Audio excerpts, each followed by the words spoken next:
भारतीय राष्ट्रीय कांग्रेस के महासचिव प्रियंका गांधी ने आज श्रेणी में जनसभाओं को संबोधित किया। इस दौरान उन्होंने कहा कि आपके यहाँ भाजपा के प्रत्याशी हैं, जिनका काम है सिर्फ जनता को प्रताड़ित करना, जमीनें हड़पना, कोटेदारों और प्रधानों को डराना धमकाना, आतंक फैला रखा है। उनके 5 भाई यही कर रहे हैं, क्षेत्र में आतंक फैला रखा है। मेरे पिताजी पंचायती राज लाए थे, सोच ये थी कि विकास को लेकर गाँवों के लोग खुद निर्णय लें। पैसा सीधा ग्राम प्रधान के पास जाना चाहिए। गांव के लोग प्रधानों के साथ मिलकर फैसला लेंगे कि क्या विकास कार्य होना चाहिए।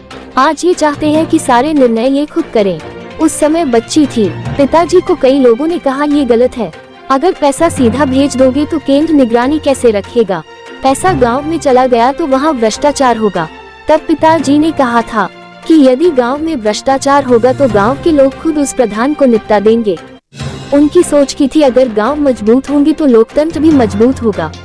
प्रियंका ने कहा कि कांग्रेस ने अपने घोषणा पत्र में कहा है कि नौकरियों और परीक्षाओं के लिए आप जो फॉर्म भरते हैं उसकी फीस हम माफ करेंगे और अगर आपने शिक्षा के लिए कर्ज लिया है तो उसे भी माफ करेंगे। आज जनता कह रही है मुझे वो नेता चाहिए जो 4000 किलोमीटर पैदल चलकर मेरे बीच आता है। आज जनता कह रही है मुझे वो नेता चाहिए जो मेरे लिए दिन रात काम करेगा। आज जनता कह रही है हम चुनाव लड़ेंगे अपने मुद्दे पे। आज जनता कह रही है मोदी जी मुद्दे पर आइए। इंदिरा जी जैसी महान हस्ती आपकी सांसद रही। वे वोट मांगने के लिए आपके पास आती थी तो अपने काम के आधार पर वोट मांगती थी। बहुत धार्मिक थी, रोज पूजा करती थी, हर मंदिर जाती थी, धर्म का आदर करती थी, लेकिन आपसे धर्म के नाम पर आपसे वोट नहीं मांगती थी। आपको सावधान होना पड़ेगा। के लिए यहाँ जितने भी विकास के कार्य हुए उन्होंने किए। आज मेरे भाई साहब आपके प्रत्याशी बने हैं। वो पहले अमेठी के सांसद होते थे, उन्होंने अमेठी में भी बहुत काम कराए और मेरे पूरे परिवार के कार्यकाल में यहाँ बहुत बड़े बड़े जो विकास के कार्य हुए। आपने खुद ही देखा कि किस तरह से पूरे क्षेत्र की अर्थव्यवस्था बदली।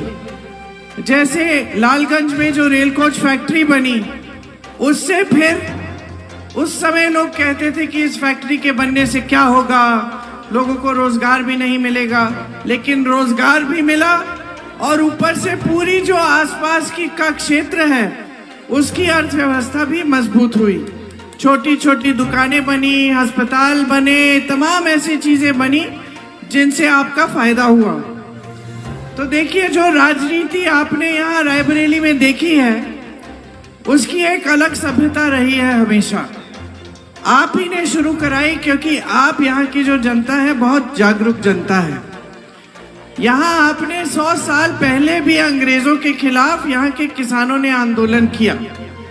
तो एक जागरूकता, एक राजनीतिक चेतना है जो आप में बहुत मजबूत है, हमेशा रही है। तो आपको गर्व होना चाहिए कि आपने यहाँ से जो अपने सांसद और आपके बीच में जो रिश्ता बनाया, जो रिश्ता जोड़ा, वो सिर्फ राजनीतिक रिश्ता नहीं था लेकिन प्रेम, आदर, समर्पण का रिश्ता भी रहा है। और उस वजह से जो जो सांसद रहा है, चाहे बड़ी सी बड़ी इंदिरा जी जैसी हस्ती हो, प्रधानमंत्री रही हो, लेकिन वो सब समझते थे कि आपके प्रति वो जवाबदेही है। मतलब कि आपके लिए काम करके कर देना है और अगर काम नहीं करेंगे तो आप नाराज हो जाएंगे और हो सकता है आप समर्थन ना दें। ये जो नेता में ये जानना बहुत जरूरी होता है, क्योंकि सत्ता मिलने से अक्सर ये हो जाता है कि नेताओं में अहंकार बहुत हो जाता है। नेताओं में अहंकार हो जाता है तो काम नहीं करते, वो जनता के बीच आते नहीं है, जनता की समस्याओं को सुनते नहीं है, सुलझाने की कोशिश नहीं करते। तो आपने जो यहाँ पे सभ्यता स्थापित की राजनीतिक, उसमें ये था कि चाहे बड़े से बड़े प्रधानमंत्री हो, वो आपके लिए काम करके दिखाएंगे और काम के आधार पर ही आपसे वोट मांगेंगे। शिक्षा पर जीएसटी ठीक हटाना चाहिए, ठीक, मैं भैया से बात करूंगी। लेकिन एक बात है, जो आप फॉर्म लेते हैं ना, जो शिक्षा क्या नाम है, एग्जाम की फीस भरते हो आप, वो हम माफ कर रहे हैं।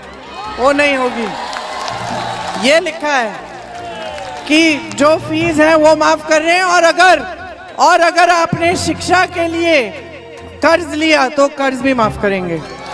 ये है।